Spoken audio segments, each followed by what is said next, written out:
welcome to a very special episode of Coast Connections. I'm Elizabeth Hines, and today we're on the track and field stadium here in Nanaimo, BC, which is now the hammer throwing capital of the world. It's our dear pleasure to be here with Olympic Gold Medalist Ethan Katzberg, who just won that amazing medal about 6 weeks ago in Paris, France. Welcome to Coast Connections, Ethan. Thank you so much for having me. Welcome home, my friend. Yeah, it feels good to be home. I bet it does. You had a terrific event here today with like 500 elementary school kids from Cinnabar Elementary, where you went to school. And you were like the Pied Piper going around the track with all these kids and bringing all this joy. How did that feel for you? It was incredible, and to celebrate the moment with the kids of Nanaimo, and just to hear their support for me and just enjoy the celebrations was really incredible. Yeah, and being in your hometown, your whole family was also here, and your two brothers who are, brothers from a different mother, but your dear friends. Yeah. So they're all here with you today, which is super special. Yeah, that was really great. And that just, to me, just speaks to the tremendous amount of support that it takes for someone like yourself to achieve that medal, that gold medal and that level of excellence. Tell us about the role that your family has played in this achievement. Yeah, as much as hammer throw is an individual event, it takes a small village. I have so many people supporting me and in my corner, there for whatever I need, and it's been incredible. Obviously my family has supported me through doing this instead of university, for example, right? And my dad coaching me from the grassroots level, and going from there, and my sister Jessica even supporting me and throwing the hammer alongside me through high school. That was really incredible. Mm-hmm. And yeah, it takes a big team to be able to do this. Mm-hmm. So it's incredible to. It's very important to share these moments with them. Yeah. We went into our vault, Ethan, and we discovered a video clip that our friend Todd Jones made about 7 years ago. We're just going to roll that here and show a very different version of young Ethan just starting out. A family that throws together stays together. You may not have heard that phrase before, but for hammer throw siblings Jessica and Ethan, with coach and father Bernie, it's something that the Katzberg family lives by. Bent knee around the corner, Jess. It's really fun, and it's something I can do with like my dad and my brother, and it's just fun to, have that kind of family thing going on, I guess. Jessie just had a really good experience with throwing, so she continued it. Ethan kind of much by accident. I broke my hand, and I used to be throwing javelin, but I kind of just got into it because I could do it with one hand, and it just worked out, I guess. It's just really impressive how fast he's become really good at his sport and has become one of the top in his field, and just really picked it up and done what he can with it. Make sure that you just have your nice flat setup. Both Katzbergs have become accomplished in the hammer throw. They recently earned spots on Team BC and are now preparing to represent at Nationals in Brandon, Manitoba. Both kids are really different.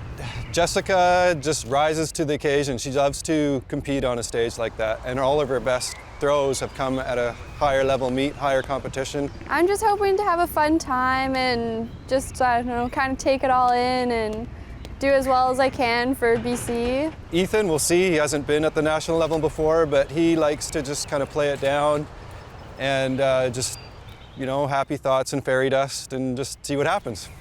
It's just really relaxed, and it's not very stressful at all, so it's really nice, just something fun to do.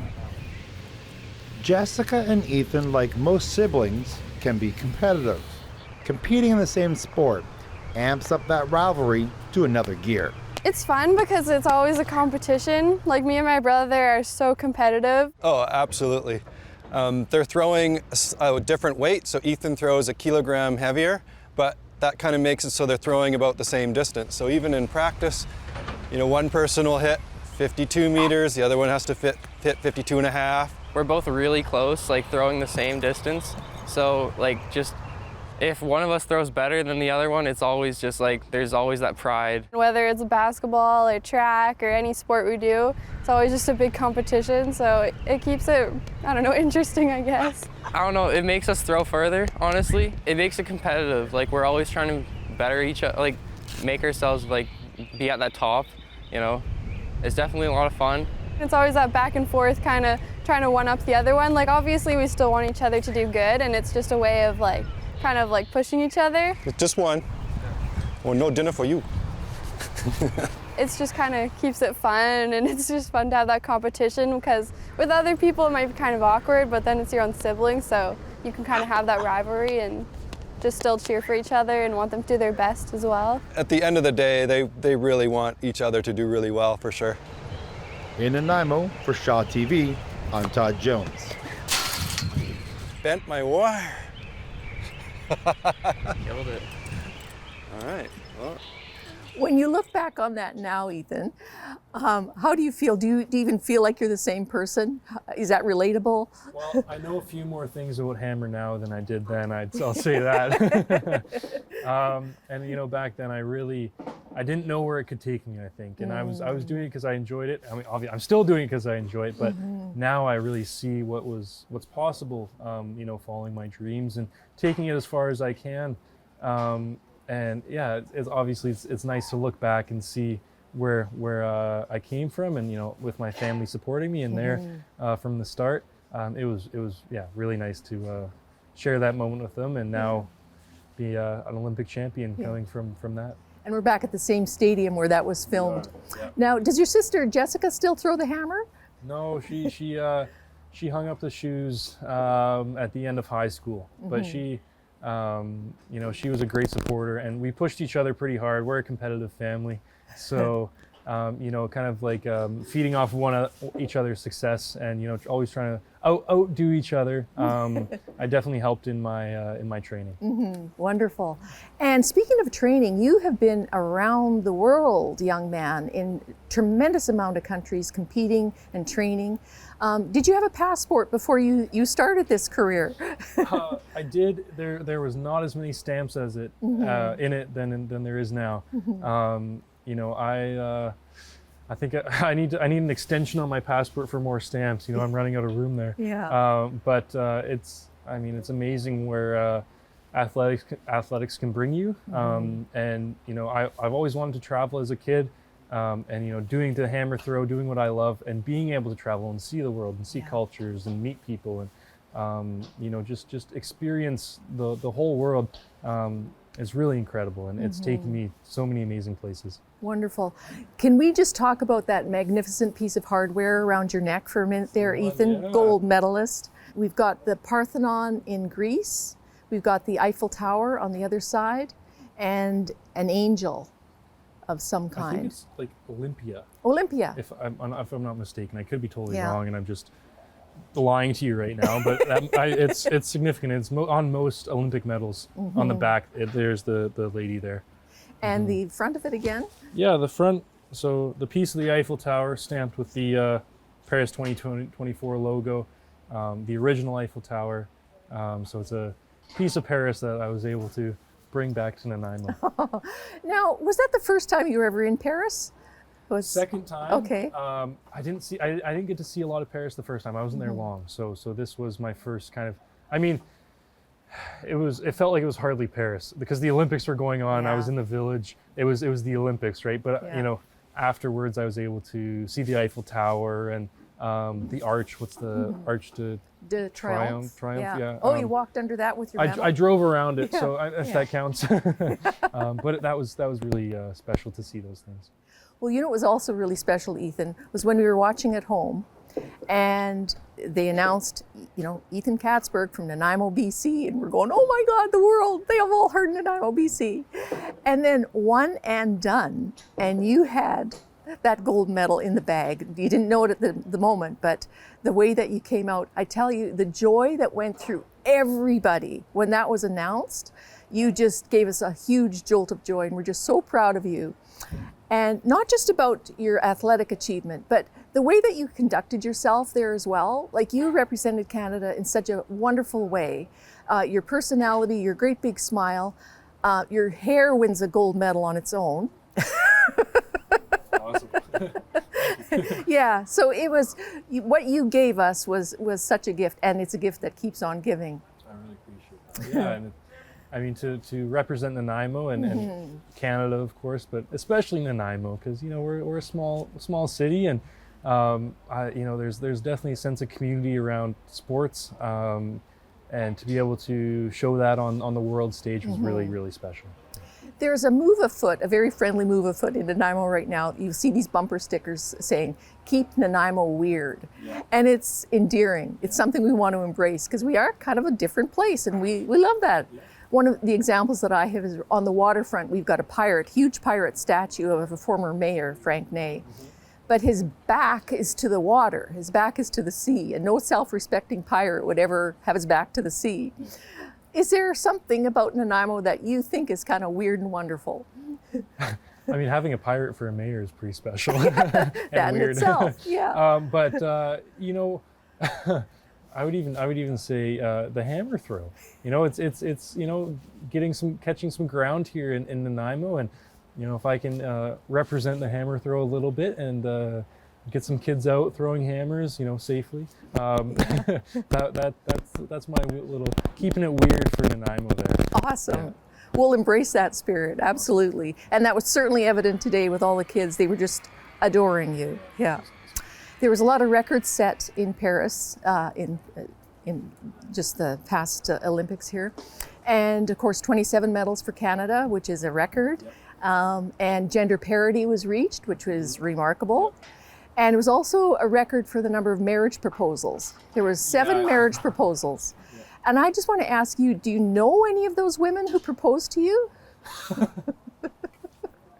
Oh man, no, I didn't. I didn't experience any of that. Okay, what's going on behind the scenes? Yeah. No, but there or was. did you propose to anybody? No, I had my girlfriend there, but no marriage proposal there. There you go.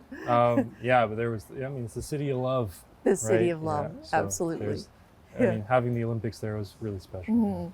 Now, Scott Russell, the legendary CTV commentator who retired after these Olympics, he said it's not so much about the victory and getting the medal, but it's more about the struggle and the journey to achieve that goal. Would you agree with that?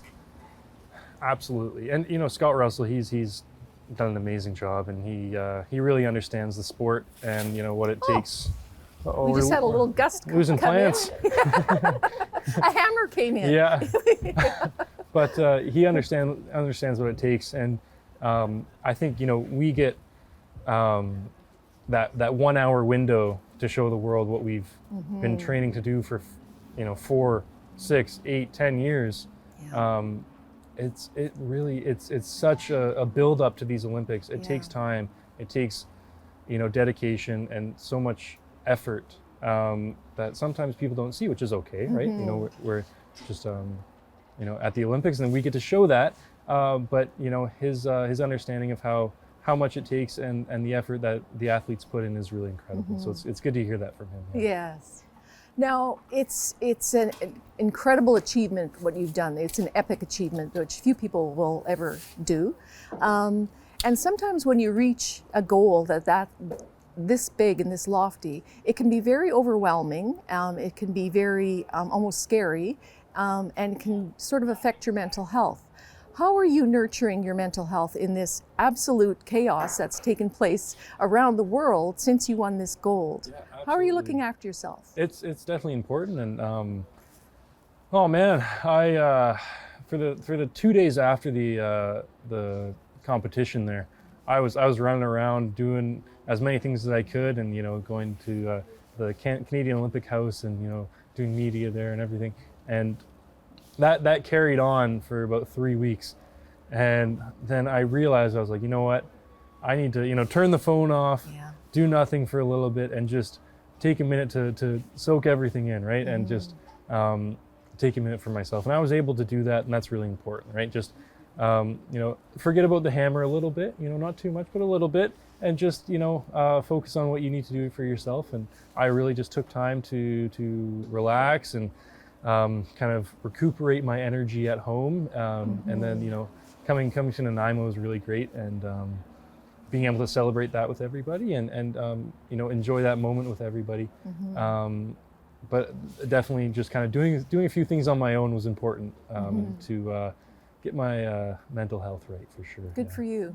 Good for you. Now, there was a tremendous response from all kinds of luminaries and politicians congratulating you on your medal. Who were some of the people that you heard from? The Prime Minister? Oh, yep. Yeah. I got a call from the Prime Minister. Obviously, the Mayor of Nanaimo, and oh man, I don't know if I could tell you. The list goes on of people who've reached out and congratulated me, from Nanaimo, from BC, from Canada. The support was overwhelming and just really, really nice to see. There's a community here in Nanaimo, and they just want to show their support, and it's really, really amazing. That's lovely. One of my favorite reach outs to you was from Burton Cummings. Yeah. From the Guess Who, legendary Canadian singer icon. I'm just going to read what he had posted.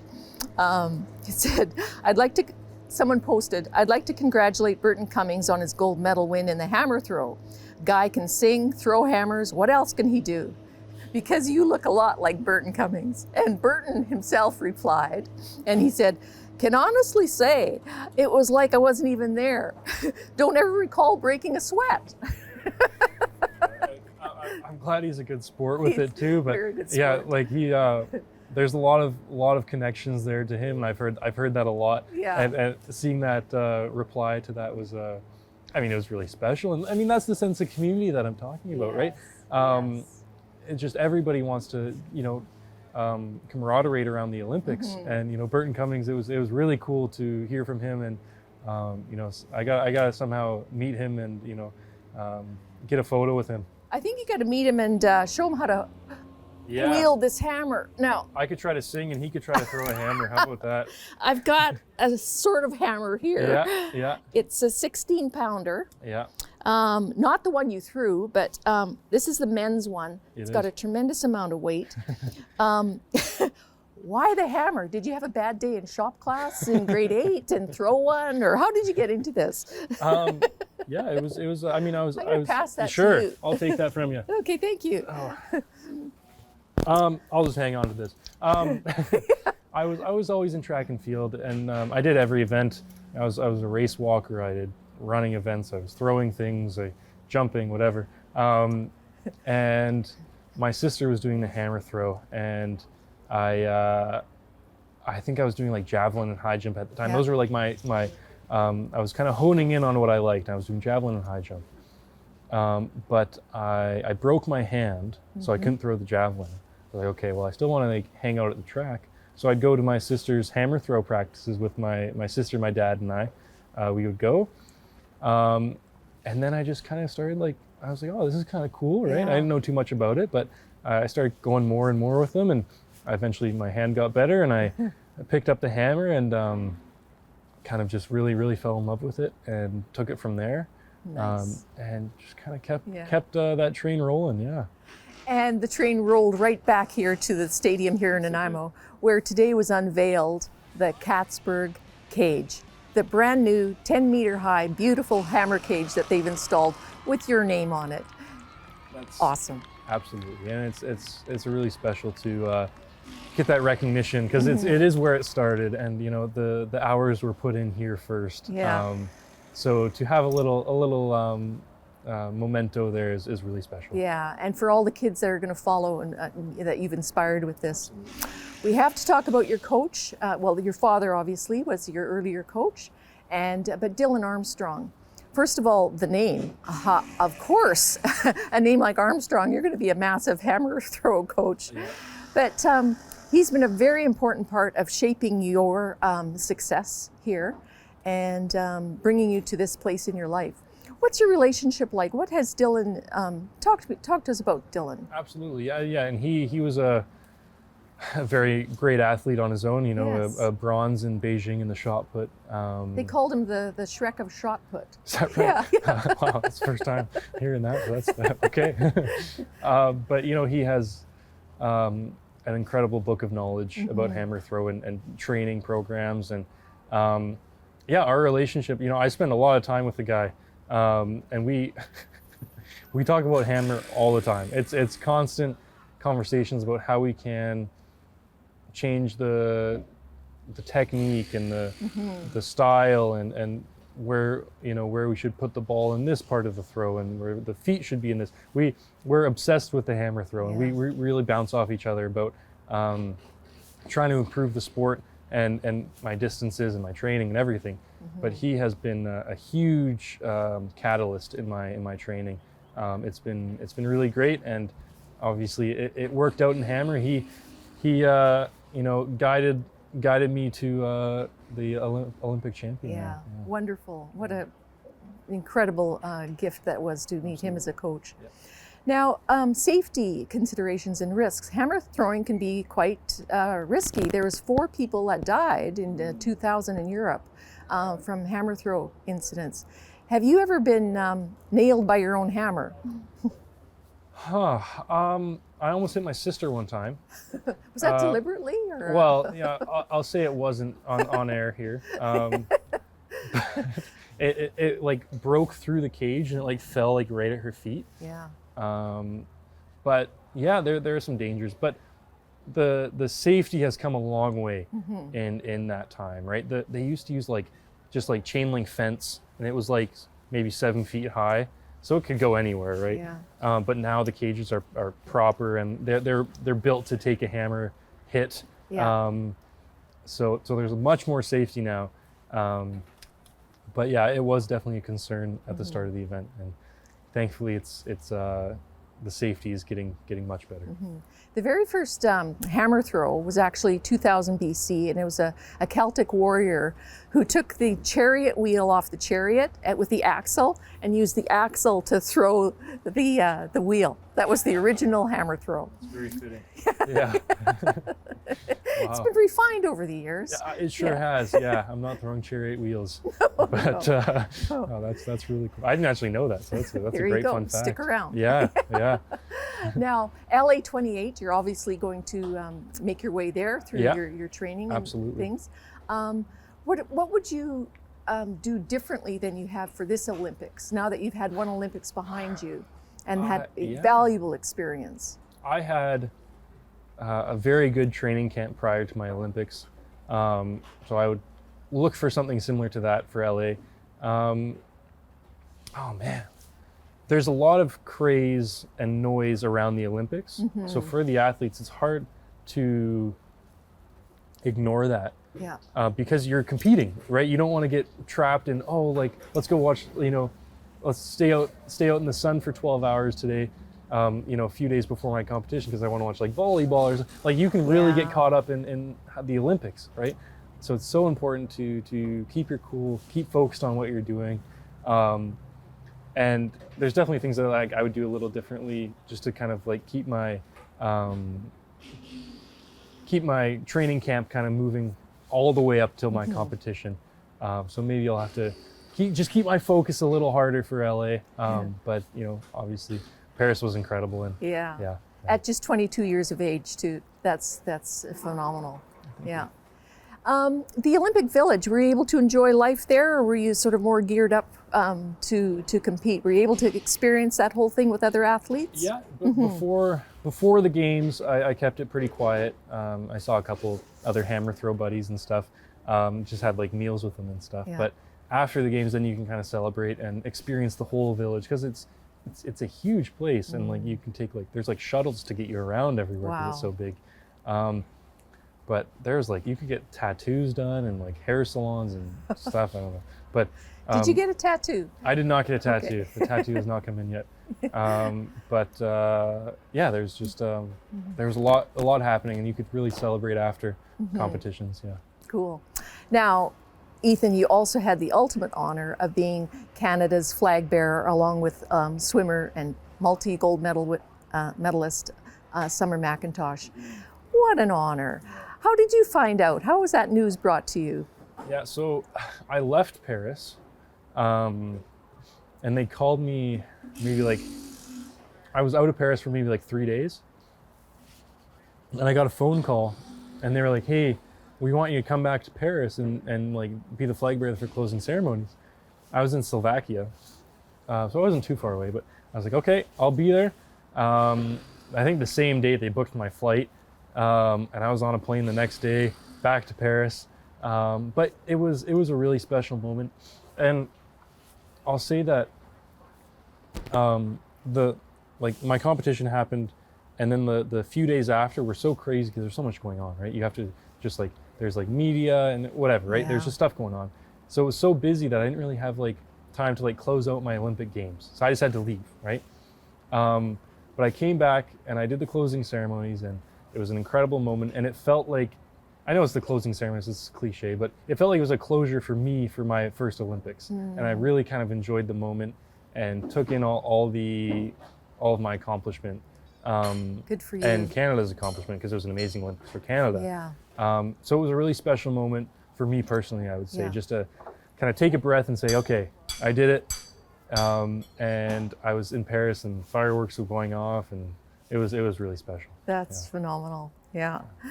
Well, you've been a tremendous ambassador for Canada for all of us that watched and were so inspired by your achievement. What would you like to say to your parents at this point? Oh man, I mean they didn't stop me from doing what I wanted to do. You know, they saw the passion, and you know, I took a big risk. I left home at 18 to go throw a hammer. Yeah. You know, that's not a common path, for a life path, right? No. And they never doubted it. They said, if you're gonna do it, you do it to the max. You know, don't hold back. So they have been my biggest supporters, and it's absolutely incredible to have parents like that. Yeah. You know, they've supported me from, you know, my junior development years here in Nanaimo all the way to an Olympic gold medal. So Yeah. it's definitely an incredible moment, and you know, I'm getting to spend time with them now and enjoy all these celebrations. It's really incredible. Ethan, it's been a pleasure to have you here. Any closing words before we totally wrap it up for today? Just thank you for having me, and it's been incredible to come back to Nanaimo and celebrate with the community. It's been a very warm welcome here in Nanaimo. Well, it's been our ultimate pleasure. Thank you so much for taking the time with us today. And thank you for enjoying this episode of Coast Connections, and we'll be looking for Ethan again in LA 28. Meanwhile, get out, find your own achievements that you'd like to do, and who knows where your path might take you. Thanks for joining us today on Coast Connections. We'll see you next time.